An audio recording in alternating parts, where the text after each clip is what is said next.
Bienvenidos a una nueva edición de Nuestra Identidad, el Tarahui de Liberá. Hoy en nuestro living, el señor Eulogio Cruz Márquez, más conocido como Hoyo Márquez, un coleccionista de fotos antiguas que nos va a contar lo que era Corrientes de ayer. Seguimos y culminamos nuestro recorrido por nuestra capital, por la ciudad de Corrientes, mostrándote los lugares más emblemáticos y contándote su historia. Y por último, como siempre, el cierre a puro chamamé. Hoy vestida, como ustedes ven, por Vitamina Uma, Centenario Shopping Center. Los accesorios son de Adelina Bayer, siempre impecable, resaltando el outfit. Mis pies están vestidos por The Back Belt y el maquillaje y el peinado, como siempre, de Nancy Frutos. Comenzamos ya, no te muevas de ahí.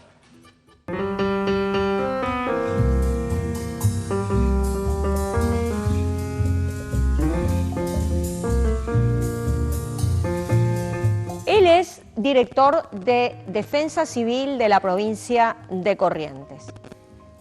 Político, ex concejal, mandato cumplido de la ciudad de Corrientes, pero tiene una beta, una afición que es muy enriquecedora, no solamente para él, sino que la brinda generosamente para todos.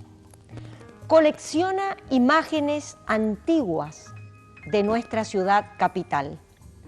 Y en cada foto encontramos parte de nuestra historia, porque ellas hablan por sí mismas, solamente hay que saber mirarlas y observarlas. Eso lo dice él, ¿eh? Eso lo dice él. Hoy nos viene a contar lo que esas imágenes le susurraron al oído. Estamos hablando del señor Eulogio Cruz Márquez, más conocido por sus amigos y por todo Corrientes como Hoyo Márquez. ¿Cómo estás? Pero bien, Marcela, muchas gracias por la presentación. ¿Te gustó? Sí, me encantó. Lo que te susurran esas imágenes al oído, De todo, nos cuentan la historia, pero también nos cuentan las vivencias de las personas. Claro, tal cual, tal cual. Si nosotros miramos una imagen, por ejemplo, de la construcción de la iglesia de la Merced, vamos a ver que hay mucha gente alrededor porque este es un día festivo, un día patrio. Bueno, ¿qué estarán pensando esas personas? ¿Cómo festejaban el día patrio? Claro, claro. En esa época, estamos hablando que la iglesia se termina de construir en 1905, desfilaba, por ejemplo, el regimiento de patricios de la ciudad de Corrientes, que no era otro que el Colegio Nacional. Ah, mira. Remembrando viejas historias de cuando en 1852-53 se formó el batallón de la Compañía de Jesús para ir a rescatar docentes y frailes correntinos que estaban sitiados en Orán, Salta, por los indios, claro, por los indígenas de la zona. Entonces, esas mismas familias, digo familias porque cada persona iba acompañada de personal de ellos que formaban la tropa, que fueron reivindicados con el correr del tiempo y siempre homenajeados, desfilando el Colegio Nacional con su pantalón blanco, su chaqueta azul, como lo hace hoy, solo que con las partes militares correspondientes. Mira vos, esa es una cosa que creo que nadie de los que nos están escuchando sabía, ¿no? Y eso cuentan las fotos, ¿no? A veces uno mira una foto y las pasa nomás, pero las fotos son historia. A ver, ¿de dónde nace esta afición por las fotos hoy? Contanos un poco. Desde criatura a mí me gustó la historia, y en especial la historia de nuestra provincia. Sí, sí. Que es Aparte vos sos un tremendamente amante rica. de nuestra provincia Sí, y de la totalmente, capital correntina. Totalmente, nacido y malcriado acá en la capital correntina. Yo suelo decir que nadie elige dónde nacer, pero elegimos dónde vivir. Bueno, este es mi lugar en el mundo. Entonces, siempre me gustó la historia, en especial la historia de Corrientes. Tuve la suerte de tener en la familia siempre a alguien que le gustó la historia. Bueno, mi generación soy yo, y entonces recibir muchas cosas como documentos. El archivo comienza con la tercera acta del Cabildo.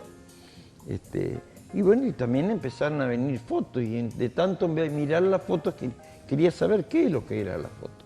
No la persona que aparecía en la foto, porque las primeras fotos son de personas posando en un estudio. Claro. Bueno, pero ¿por qué lo hacían? ¿Por qué la vestimenta? ¿Por qué muchos con uniforme? Y así fui buscando, investigando, y bueno, eran con uniforme porque pertenecían a las milicias correntinas. Corrientes siempre tuvo milicia y ejército propio. No nos olvidemos, contra la dictadura rosa levantamos 5 ejércitos libertadores costeados por los vecinos de la ciudad. Claro. Y de la provincia, principalmente de la ciudad. Y entonces esas fotos me fueron enseñando las cosas. Claro. Y a ver, empecemos a recorrer un poquito esa historia de esa colección infinita de fotos que tenés, que en el 2021 hiciste una muestra en Casa Molinas, y espero que te vuelvan a convocar para hacer otra muestra porque quiero ir. Yo de aquella no sabía, pero quiero ir porque quiero también verlas, y amén de que las estamos viendo en este momento, pero quisiera verlas en una expo. Contanos, vamos a empezar a recorrer la historia. ¿Qué es la Manzana 1? La Manzana 1 es la Plaza Mayo. La Plaza de Mayo. Es la plaza fundacional. A ver, cuando desembarcaron los españoles, lo hicieron en Arazatí. Sí.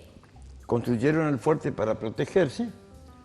Los indios, acá hubieron 3 expediciones que vinieron.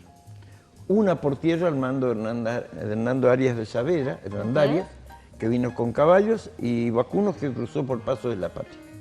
Cruzaron el río a nado, con 5.000 animales. Otra por río, que vino Alonso de Vera, sobrino de quien es el fundador. Y la tercera, meses después, con Juan Torres de Vera y Aragón, que era el español, los otros eran criollos. Claro.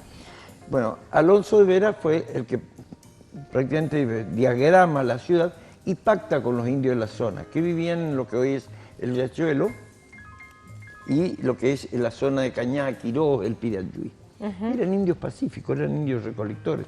Los que nos agredían eran los que venían del Chaco, de Formosa, o bien de Santa Fe. Entonces lo primero que hicieron fue el fuerte. Luego diagramaron lo que iba a ser la ciudad alrededor de la plaza fundacional. Y ahí comienza, con la tercera acta del Cabildo, la distribución de los solares. El solar del Cabildo, que si bien no tenía todavía edificio propio, sí funcionaba en un pequeño edificio, lo que hoy diríamos un rancho. Eran de adobe, paja, con techo de palma o de paja. Y así alrededor de la plaza fundacional se fue desarrollando la ciudad. Paralelamente, en lo que hoy es la cercanía, la Punta San Sebastián, al Colegio Nacional, se erige la primera ermita de Corrientes, que es la de San Sebastián. Claro. Y donde hoy es la legislatura y la Casa de Gobierno, la iglesia matriz, la iglesia del Rosario. Ah, ahí se hacía, ahí era la iglesia. Ahí fue la primera iglesia y la iglesia ¿No había un matriz. Cementerio ahí antes? El cementerio de los sacerdotes. Ah, el cementerio de los sacerdotes. Perfecto. Todavía en ese entonces no estábamos tan organizados como para tener un cementerio. Sí, sí, sí, el después vamos a primer llegar. gran cementerio de la ciudad nace con la iglesia de La Cruz. La Cruz. Y hablando de eso, contanos la historia de la iglesia de la Cruz, esa que tenía como una plaza enfrente, pero de 2 manzanas. Claro, el culto a la Cruz de los Milagros era tan grande que todos los años se hacían peregrinaciones. Y en algún lugar tenían que quedar los peregrinos a pernoctar. Y entonces el Cabildo había destinado 2 manzanas para que ahí acampen los peregrinos. Lo que hoy es la Plaza de la Cruz y lo que hoy es la Escuela del Centenario. Era la plaza de 2 manzanas porque ahí se hacía la fiesta y el campamento, y de ahí partía la procesión de la Cruz peregrinación de la Cruz de los Milagros, claro, ¿no? Y que tenía un edificio que era una casa de galería con un campanario al costado, tal como gobernante, y después de la batalla de Laguna Brava, el general Madariaga le hace el frente, un frente de estilo griego, jónico, a la iglesia La Cruz.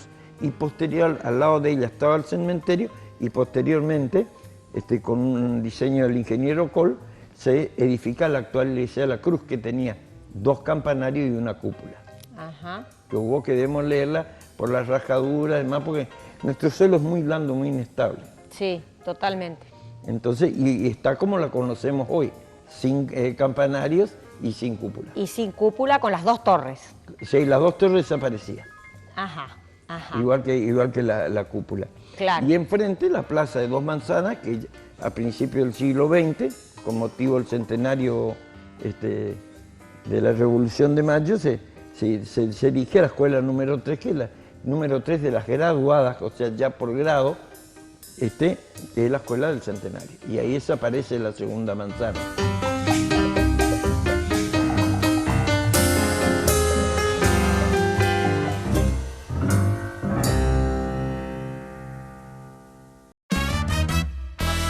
Desayuno, almuerzo y cena, un food shop y restobar, combustibles, lubricantes, atención preferencial, energía positiva, todo eso y mucho más. Pacheco lo acompaña. Llevamos nuestra cultura al nivel más alto. Logramos que el chamamé sea patrimonio inmaterial de la humanidad. Durante la pandemia, sostuvimos a nuestros artistas y muy pronto esperamos volver a celebrar juntos la Fiesta Nacional del Chamamé, el Carnaval, Tarahui Rock, la Feria del Libro, la temporada del Teatro Vera. Entre todos estamos haciendo hoy la provincia que soñamos siempre. Gobierno Provincial. Tarjeta Joven. La tarjeta del banco pensada para vos, para apoyarte en cada paso. Pedila en www.bancodecorrientes.com.ar.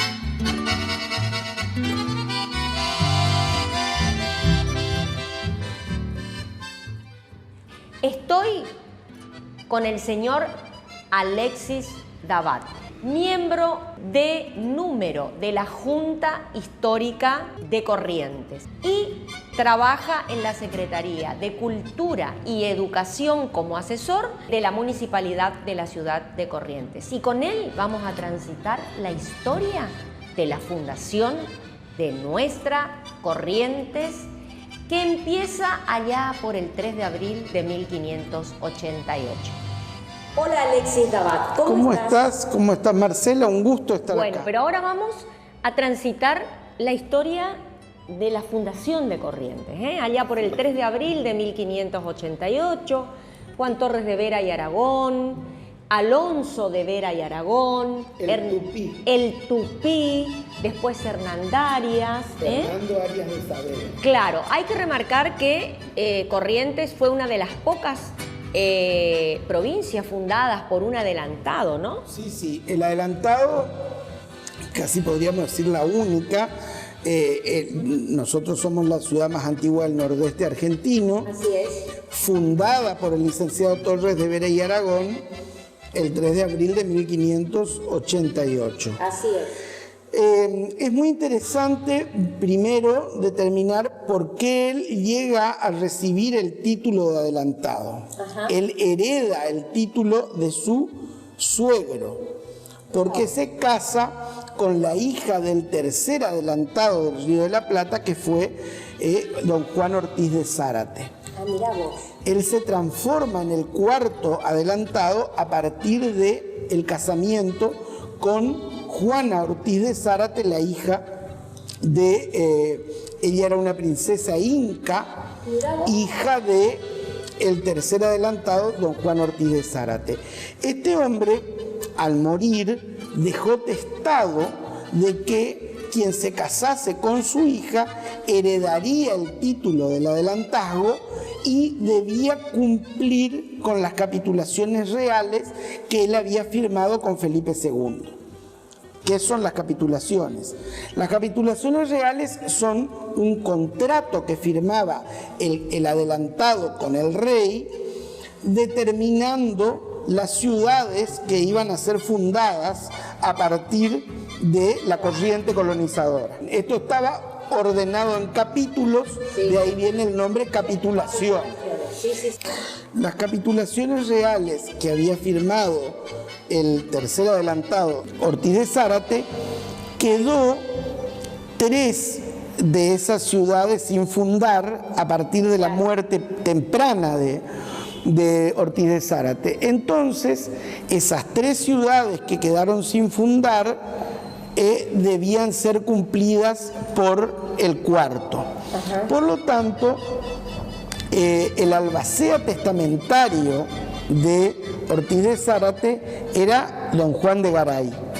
Juan de Garay era íntimo amigo de Torres de Vera y Aragón, prácticamente era su mejor amigo. Por lo tanto, Juan de Garay, en cumplimiento de ese testamento, lo hace casar a Torres de Vera con doña Juana Ortiz de Zárate, transformándose entonces en el cuarto adelantado el licenciado Torres de Vera y Aragón. Y bueno, Corrientes fue una de esas 3 ciudades, ¿no? Una ciudad fue fundada por Juan de Garay en la segunda fundación de Buenos Aires, después viene Santa Fe, y Corrientes por él mismo. Hay que decir que el licenciado Torres de Vera y Aragón era un funcionario de la corona de altísimo rango. Así es. Él era oidor de la audiencia de Charcas. Charcas sería lo que hoy es Sucre en Bolivia. Así es. ¿Qué era el oidor? El oidor era un funcionario que la corona enviaba como un especie de auditor a las colonias para controlar el funcionamiento del sistema de encomiendas. Es decir, ¿por qué llevaba el nombre oidor? Porque era el que oía las quejas o los reclamos que podían presentar los aborígenes que estaban en el sistema de encomiendas. Mira vos. Él transmitía a las autoridades de la corona los reclamos de los aborígenes que después debían ser observados por los encomenderos. Perfecto. Volvamos a la fundación de Corrientes. Bueno, él ve a Corrientes como un paso, como un lugar de paso entre Buenos Aires y Paraguay. Asunción, exactamente. Esto era porque el que determina el lugar de la fundación es un fraile ilustre, Fray Juan de Rivadeneira. Fíjate vos cómo los franciscanos estuvieron siempre vinculados a la historia de nuestra ciudad. ¿Y los jesuitas? Y los jesuitas posteriormente. Fray Juan de Rivadeneira, remontando el Paraná, pasa por el paraje de las 7 Corrientes y le escribe una carta a Felipe II diciendo que el lugar propicio, dice así con esas palabras, el lugar propicio para la fundación de un puerto intermedio entre Asunción y Buenos Aires era el paraje denominado de las 7 Corrientes. Exacto, porque encima era alto. Era alto y tenía las puntas de piedra. Puntas de piedra que tenía 7 puntas, bueno, que lo protegían, digamos, que por eso era como un fortín. ¿Cuál fue el lugar exacto, Alexis, donde se hace la fundación de Corrientes? Bueno, ahí hay una controversia, podemos decir, entre las versiones de los historiadores, por un lado, y de los arquitectos que hacen historia de la arquitectura. Hay 2 versiones. La primera dice, los arquitectos que hacen historia de la arquitectura dicen que la ciudad tuvo un primer emplazamiento en la Punta Arasatí, donde nos enseñaron que se fundó la ciudad en el manual de cuarto grado, nos enseñaron que se fundó la ciudad en la Punta Arasatí. Y que después se trasladó al año, se traslada al centro histórico de la ciudad que hoy conocemos, la Plaza 25 de Mayo y su entorno. Bueno, esa versión fue refutada posteriormente por la interpretación de los historiadores que dicen que la ciudad en realidad se fundó en la propia Plaza 25 de Mayo. Que el acto fundacional, la ceremonia que protocolizó el acto fue en la Plaza 25 de Mayo, donde se colocó el poste, el rollo de la justicia y donde se hizo el protocolo que estaba establecido por la Real Ordenanza de Felipe II de 1573.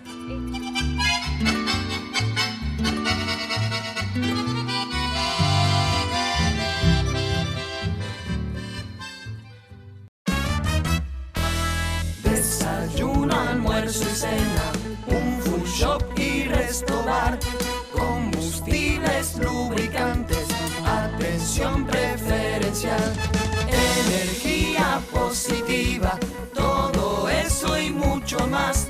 Pacheco lo acompaña. Llevamos nuestra cultura al nivel más alto. Logramos que el chamamé sea patrimonio inmaterial de la humanidad. Durante la pandemia, sostuvimos a nuestros artistas y muy pronto esperamos volver a celebrar juntos la Fiesta Nacional del Chamamé, el Carnaval, Tarahui Rock, la Feria del Libro, la temporada del Teatro Vera. Entre todos estamos haciendo hoy la provincia que soñamos siempre. Gobierno Provincial. Mi nombre es María Demetrio, soy decoradora y organizadora de eventos. Amo profundamente lo que hago, llevar alegría, felicidad y acompañar a las personas en sus días más especiales. Estoy muy contenta de formar parte de Tarjeta Bonita, una herramienta que brinda capacitaciones gratuitas para mujeres emprendedoras, para nuestro negocio y para seguir creciendo. ¿Te sumás?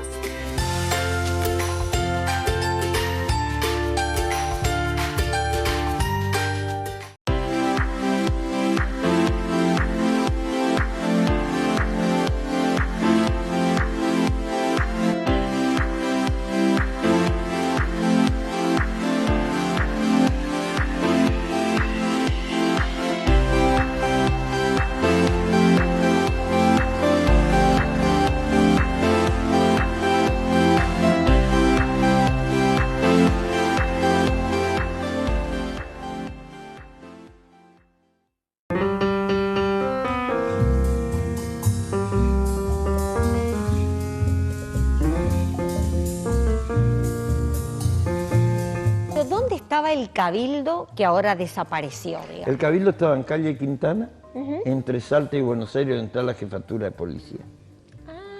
Cumplía las veces de jefatura de policía, de sede de tribunales, de municipio y de cárcel. Obviamente, con toda esa ocupación, rápidamente quedó chico. Fue modificado varias veces, hubieron varios edificios, pero el último quedó rápidamente chico y se lo demolió para hacer el Palacio de Justicia, como se denomina, lo que hoy es la jefatura de policía. La central, digamos, ¿no? La central. Lo que le llamamos, está frente a la Plaza de Mayo. Está frente a la Plaza de Mayo. O sea que todo estaba en esa manzana. Todo estaba en torno a eso, porque inclusive cuando originariamente todavía no era Plaza de Mayo, sino Plaza Fundacional, ahí estaba el Palo de la Justicia, que no era otra cosa que un tronco clavado donde se azotaba y ajusticiaba a aquellos que delinquían. Pero qué maravilloso lo que cuentan las fotos, ¿no? No hablan mucho. A ver, si nosotros miramos fotos, vos hablaste del Cabildo, la diferencia de edificación, el Cabildo con un edificio neto corte español y la jefatura de policía que es de la Belle Époque. De la Belle Époque, porque nada que ver, nada el estilo... que ver una cosa con la otra. Totalmente. Enfrente del Cabildo, sí, la pirámide de Mayo. Ajá. Presidiendo la plaza. Hoy tenemos la estatua del general San Martín. San Martín, una de las pocas donde él está con el caballo levantado, ¿no? Que eso significa morir en guerra y que en realidad él no murió en guerra. Pero es creo que está acá y en Mendoza, ¿no? Está Ahí hay 3 o 4 en el país. 3 o 4 en el país que están él así. Bueno, contanos, Goyo, la Casa de Gobierno, la Casa Rosada. Sí, obra del ingeniero Col. Esa casa, lo primero que fue una iglesia o hubo la casa de un gobernador después? No. Eso ahí estuvo en el solar, junto con el de la legislatura, la iglesia matriz.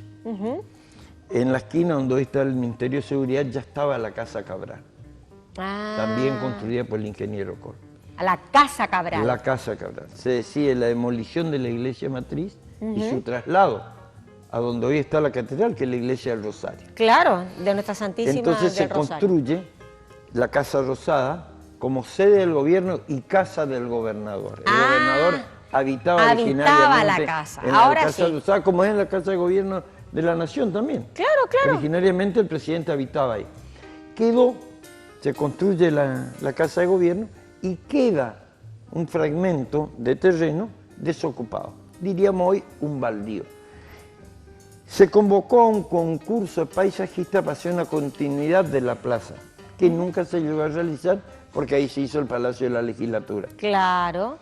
Y ahí es como que en la época de las iglesias estaba el cementerio, ¿verdad? De los sacerdotes. De los sacerdotes se han encontrado restos debajo de la legislatura, como Así también en la parte de atrás de lo que hoy es el Ministerio de Seguridad, que la última vez que se encontró algo fue en el año 2012, más o menos, 2012, 2011, en un arreglo de los baños de atrás del Ministerio, entonces todavía el Ministerio de Gobierno, se encontró parte de la cisterna de las casas de los sacerdotes. Pero qué...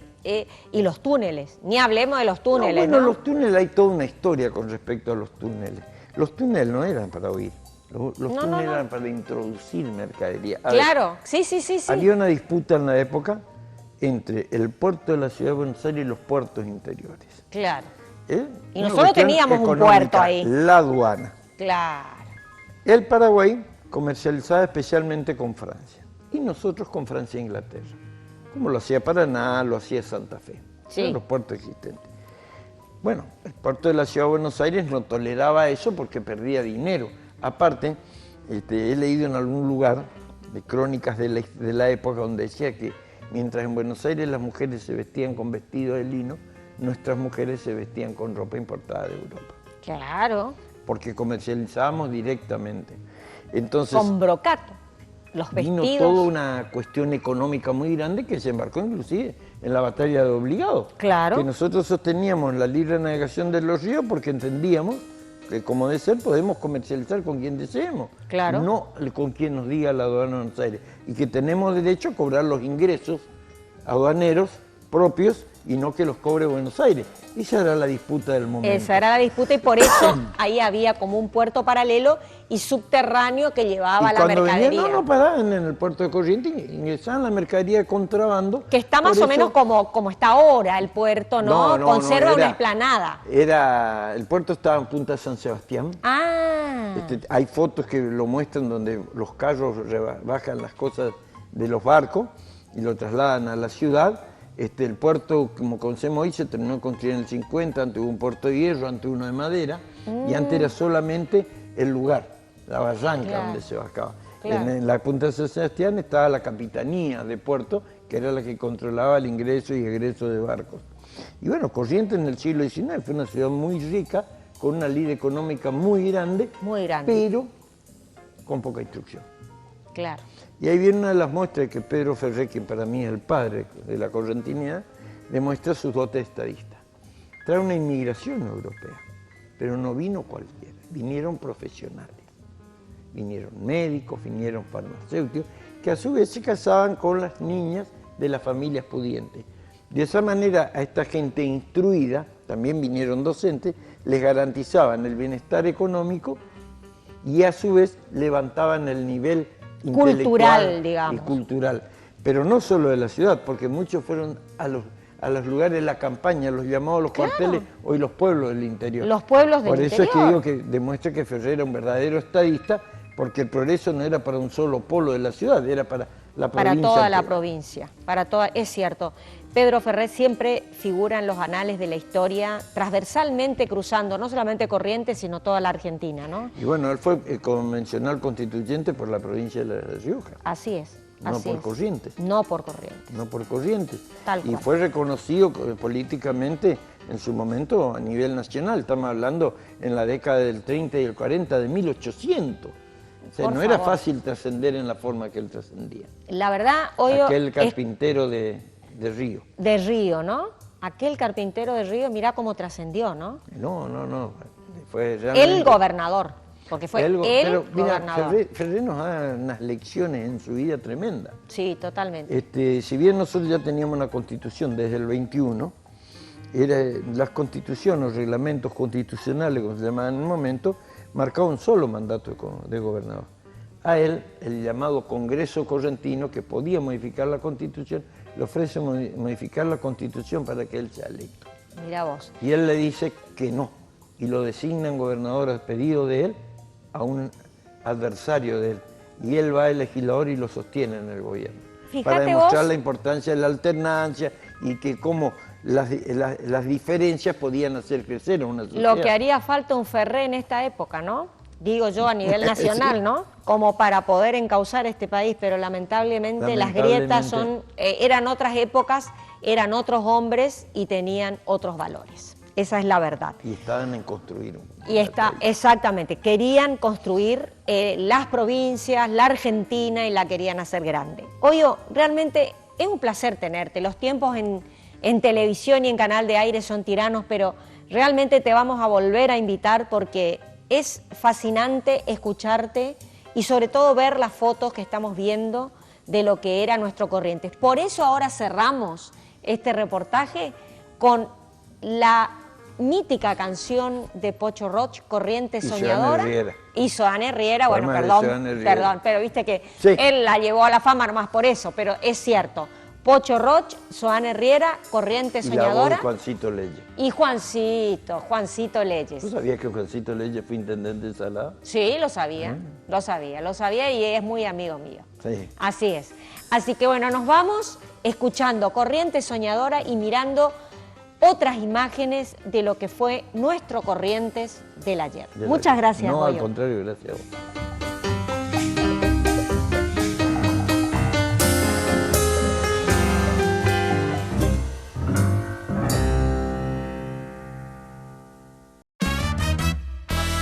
Desayuno, almuerzo y cena, un food shop y resto bar, combustibles, lubricantes, atención preferencial, energía positiva, todo eso y mucho más.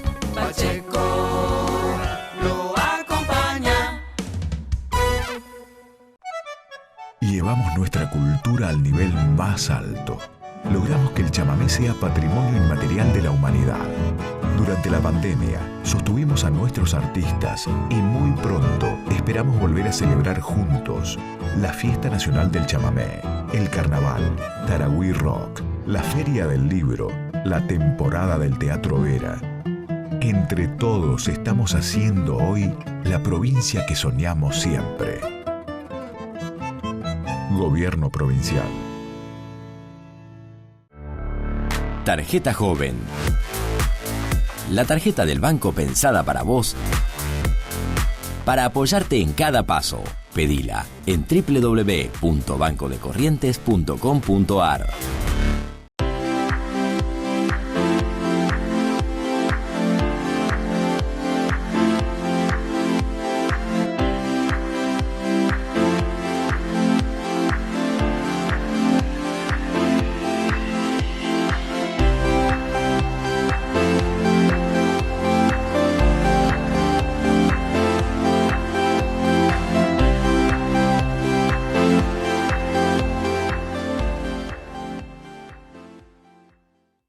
Vinoteca La Bodega, cepas y sabores, bebidas, artículos regionales, delicatessen, todo para el asador y mucho más. Aceptamos todos los medios de pago. Vinoteca La Bodega, cepas y sabores. Seguinos en las redes y entérate de nuestras promos. Te esperamos en Santa Fe, esquina Belgrano, Irigoyen 1735 y en Centenario Shopping Corrientes.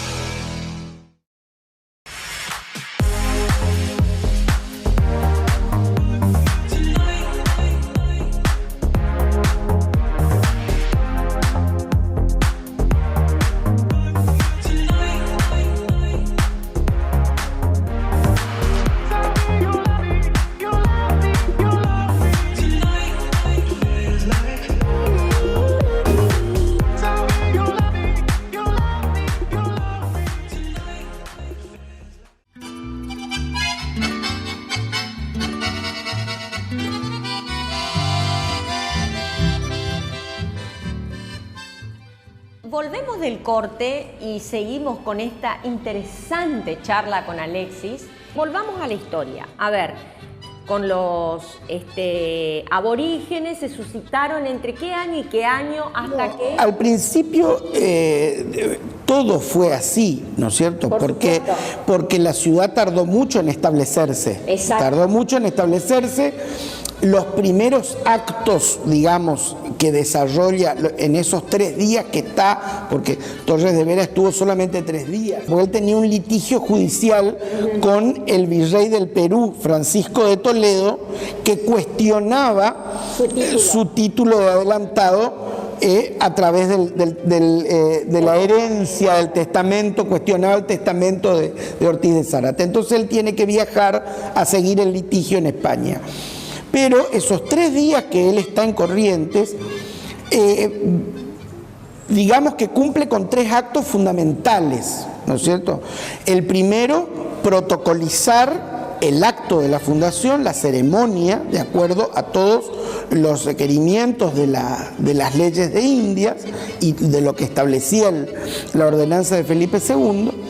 Y después, el segundo acto fundamental es la constitución del órgano de gobierno, es decir, constituye el cabildo. El cabildo de la ciudad era la institución más importante de la colonia. En el cabildo estaban concentrados todos los poderes del Estado. El cabildo tenía la suma del poder público.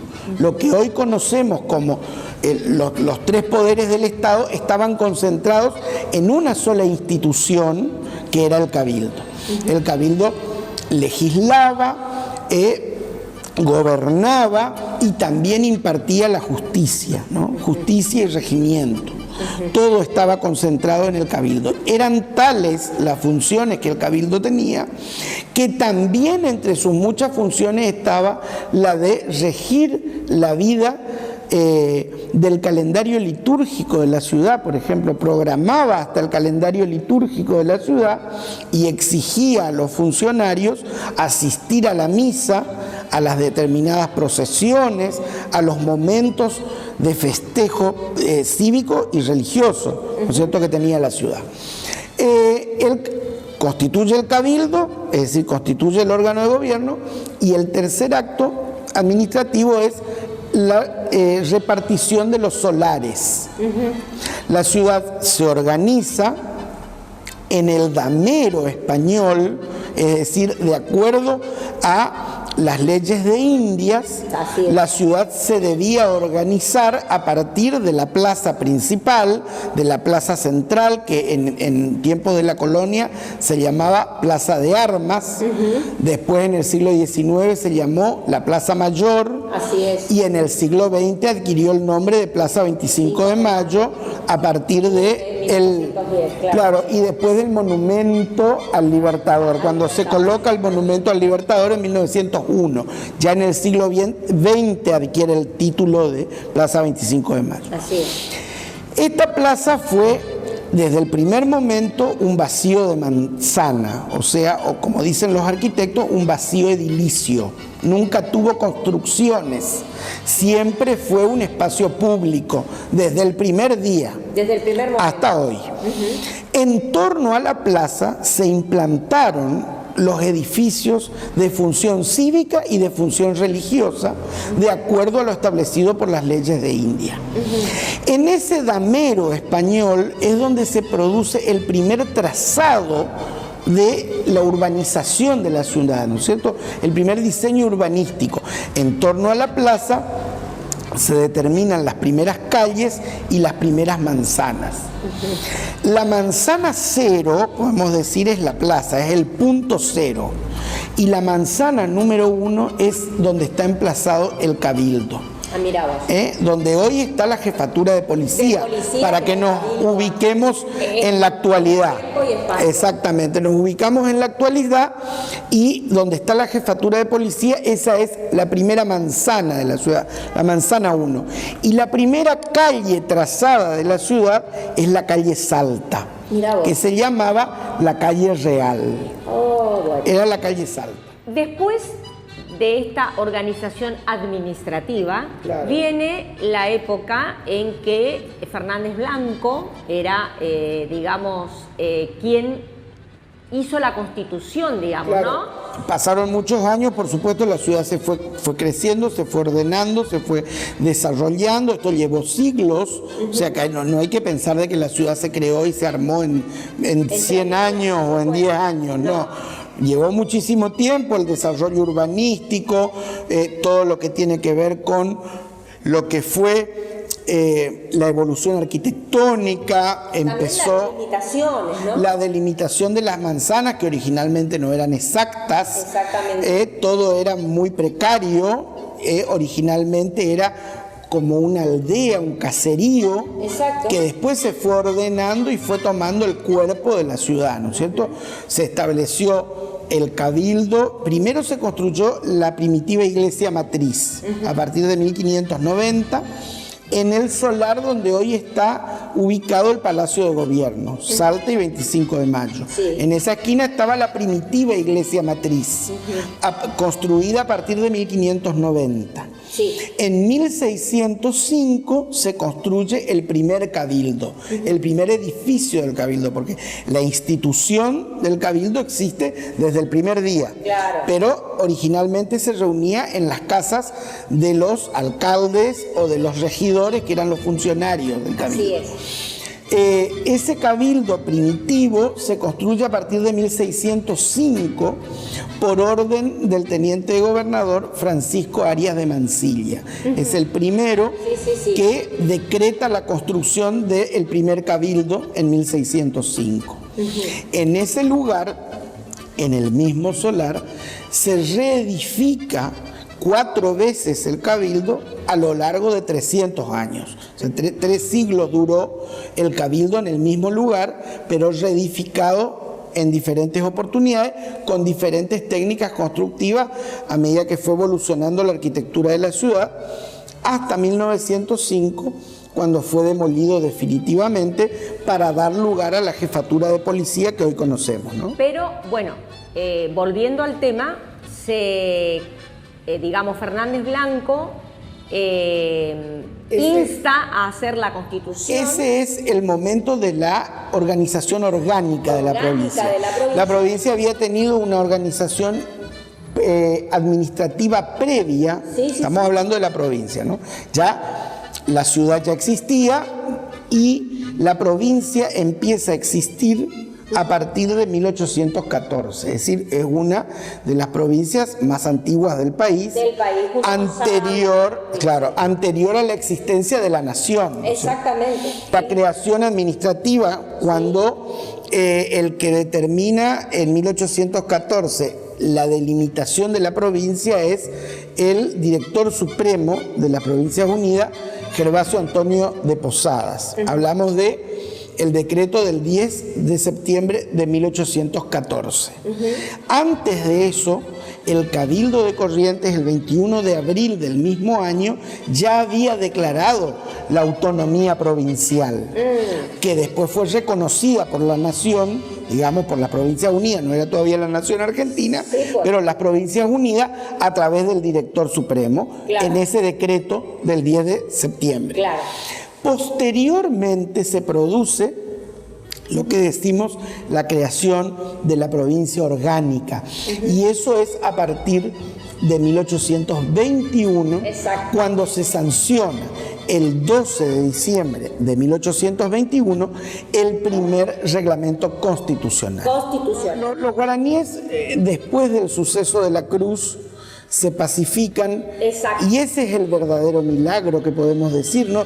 El milagro es la incombustión de la cruz primero, que permitió que eso se conserve hasta hoy como una reliquia que veneramos hoy, y después que se haya permitido el establecimiento de la ciudad.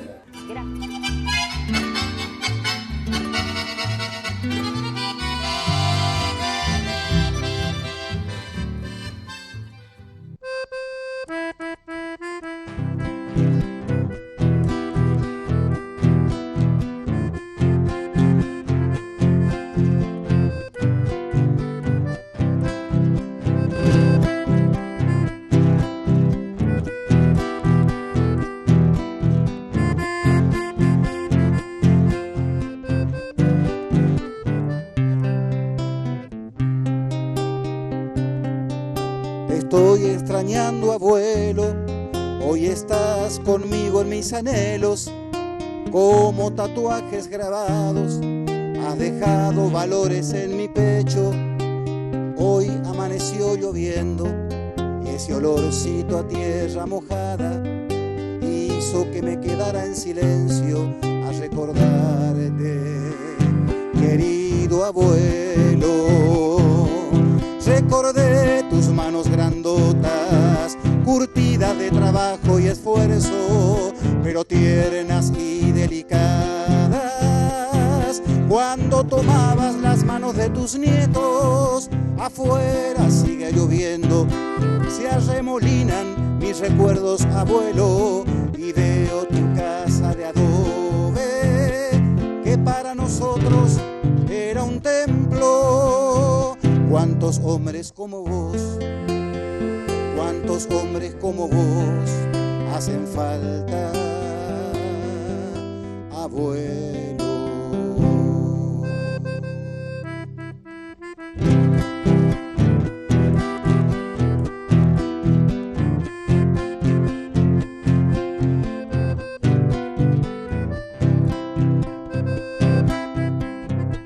Abuelo, abuelo Demetrio, casi no fuiste a la escuela, casi no fuiste a la escuela, pero eras sabio, querido viejo.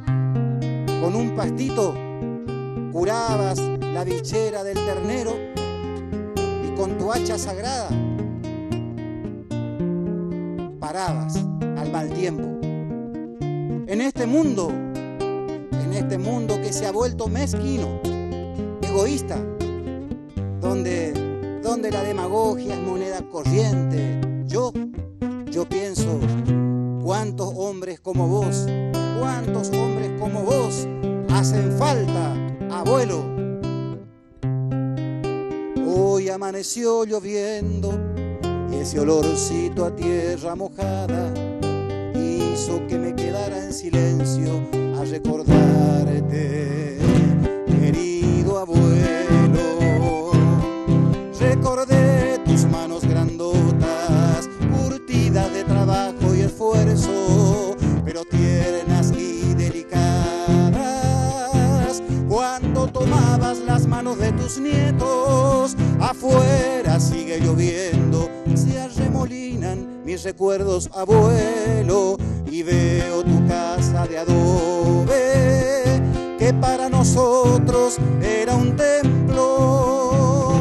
Cuántos hombres como vos, cuántos hombres como vos hacen falta, abuelo.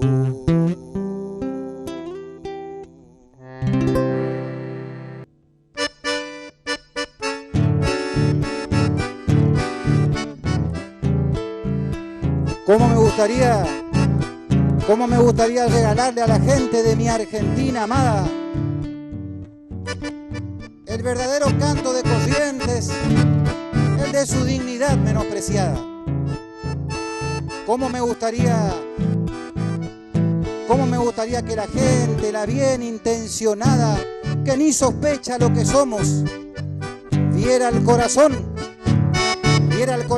de nuestra paisanada, porque mi gente guarda el canto adentro de su alma ensimismada, y aunque le baste y sobre una acordeona para lucirlo en la musiqueada, no canta casi porque le es más fácil expresarse en el baile, sin palabras. Total ya sabe bien los 4 rumbos por donde agarra el canto de su alma. La mujer, madre, novia o compañera, la patria chica amada, la fe en Dios, la Virgen, los santos, y esa su dignidad, que es todo o nada. Y pensar que aún hay gente en otros lados, ya mal acostumbrada, que se ría a costillas de nosotros, que nos usa, nos piden payasadas. Primero nos podaron el idioma porque éramos indiadas. Y hablar el guaraní fue y es pecado porque es cosa de menchos, guarangada.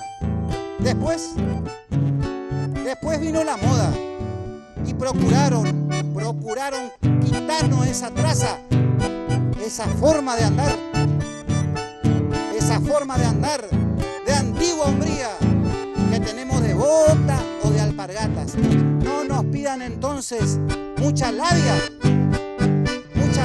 con la lengua arrancada. Primero fue el silencio, luego el grito, y si Dios quiere, pronto la palabra.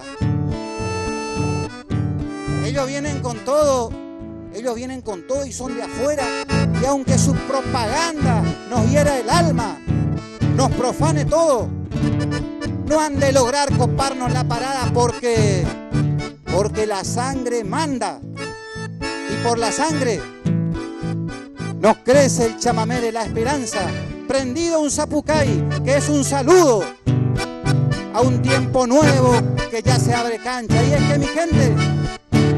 que mi gente se desata y tiembla, cordionas verduleras, guitarras encintadas, relincha un potro en el confín paguero, y un chamamé doliente anuncia la alborada.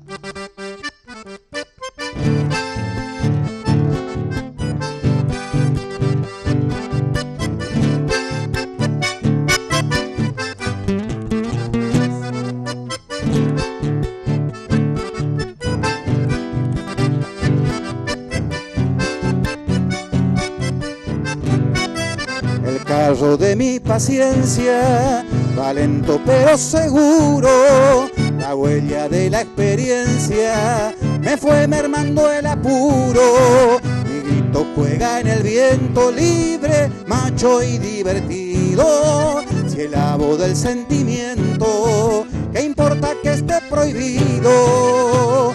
Por eso digo, para salvarse hay que juntarse y arremangarse. ¡Ey, que chamigo! Si haces memoria, vos sos testigo que nuestra gloria es hacer historia. ¡Ey, que chamigo! Con permiso que vengo, mis amigos, a ofrecer lo mejor de mi canción. Lo junté de la boca de mi gente y pienso que está aquí su corazón.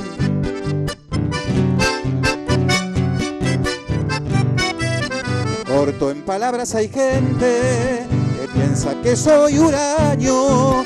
Me gusta encontrar parientes, no me hallo si soy extraño. Tengo mi música propia y tengo un baile que es mío. Yo Yo soy así, no soy copia, de lejos vengo, soy río. Por eso digo, para salvarse hay que juntarse y arremangarse. ¡Ey, que chamigo! Si haces memoria, vos sos testigo que nuestra gloria es hacer historia. ¡Ey, que chamigo!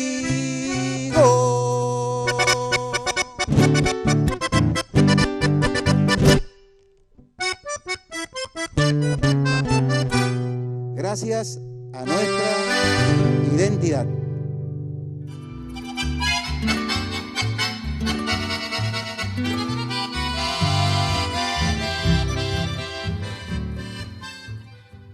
Y hemos llegado al final de este programa de nuestra identidad, el Tarahui de Liberá. Gracias por acompañarnos. Te espero en la próxima edición con tu mate listo, con tu café, con tu té, con lo que quieras tomar o con agua fresca.